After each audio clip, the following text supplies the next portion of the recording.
קמה אתמול בעזה. המון עזתי הסתער על מחסן קמח של חמאס. مبدأ الانتصارات على مبدأ الانتصارات الشعب كله جعان كله بده ياكل طحين حط صلاح الدين برك ساعة. החמושים של חמאס ניסו לפזר את המהומה, אך זה לא ממש עזר להם. אנשים המשיכו לתפוס שקי קמח כשברקע קולות הירי.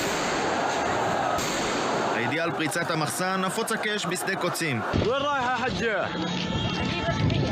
الله يكون في عونكم. هاي الناس طبعا وهي مروحة بأكياس طحين. הירי ברקע, הצעקות, שקי הקמח שנחטפים בזה אחר זה.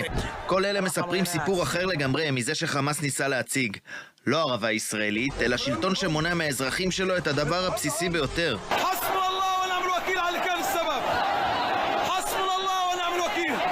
הזעם על חמאס נמצא בנקודת רתיחה. بدك تصاوب باسم اهل غزه وانت عايش بالفنادق بدك تصاوب باسم اهل غزه وانت عايش في قطر تعال عيش عيشه اهل غزه وصاوب باسم اهل غزه. במהלך המלחמה נרשמו פריצות למחסנים, אך זו בולטת במיוחד. היא מגיעה אחרי שהשבוע הוקמו מרכזי חלוקת סיוע ישראלים אמריקאים שמטרתם למנוע אסון הומניטרי ולצמצם את שליטת חמאס. למרות האיומים של חמאס, מאות אלפים הגיעו לקבל סיוע. تحية للأمريكان تحية إلى أبو يائر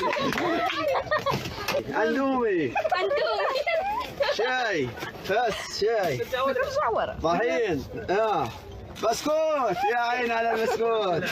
בתוך כך מתרחבים מראות הכאוס ברצועה. בתיעוד הזה נראה המון עזתי בוזז סחורות בשוק בעיר עזה.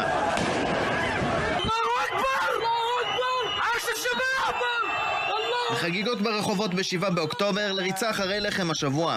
העזתים כבר מבינים היטב שחמאס לא הביא איתו ניצחון על הציונים, אלא רעב וכאב לתושבי הרצועה.